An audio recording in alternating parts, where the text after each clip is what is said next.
Any late problems, injuries? Nope, all good. How was the bus coming in? It was alright actually, yeah, it wasn't too bad. We'll see tomorrow now when we arrive actually at the stadium whether that changes, but no, all good today. Is there any, has there been any problem or difficulty with sort of totally focusing on tomorrow and not letting thoughts of next week creep in? No, this group is incredibly driven to come here and put in a performance. Next week will almost look after itself. We got to get tomorrow right. That's the big thing that we've spoken about for a long time. We've had a couple of weeks to prepare for this. We know how tough it's going to be, and we're not thinking past tomorrow afternoon, and we'll make sure that we put in the performance that this needs to make sure we get a result, and then we'll think about next week after tomorrow.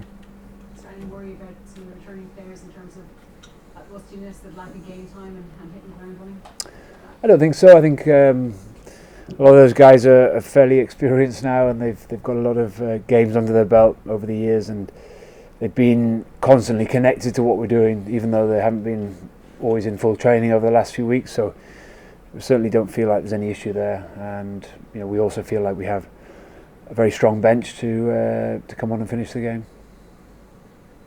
Simon, it feels like the timing of the players coming back from injury has nearly been spot on, coming to the business end of the Six Nations, and to have the likes of Gary Ringrose, Tony Sexton all back in there, it's really positive.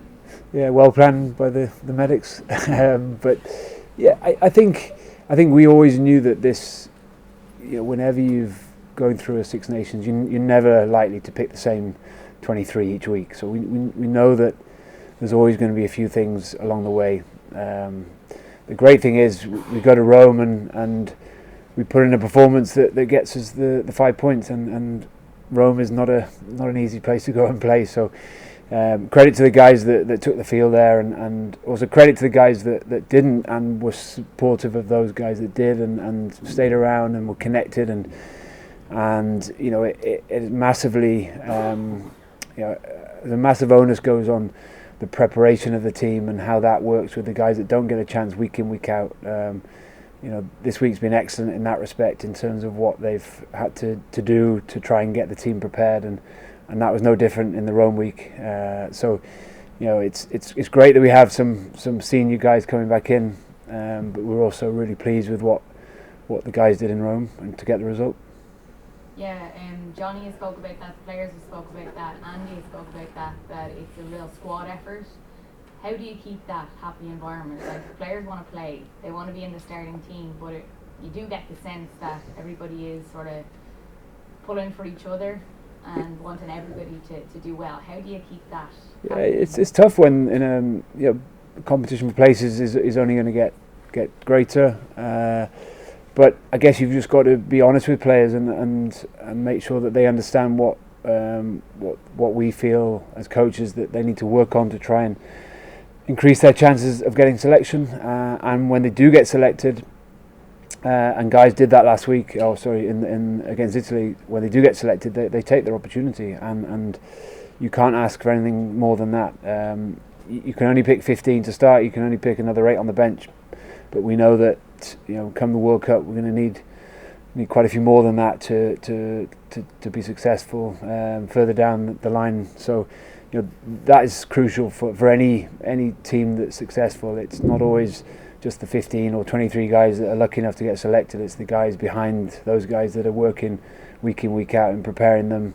It's the guys in the back room, the medics and everyone that works behind the scenes to get the players in great shape. So I think the players really they understand that and they get that, and they appreciate how much work goes into the preparation that they get to go and perform.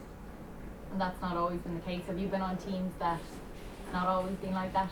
No. I can't remember that far back. So I'm sure there's certain teams that's the case, but I think this has always been one of those teams where guys can be themselves and they can speak up if need be, and there's an open forum to make sure that everyone is heard, and that goes both ways through coaches and players and vice versa. So it's hopefully at the moment it's working for us, and we want to involve as many players as we can, but ultimately we can only pick 23 each week.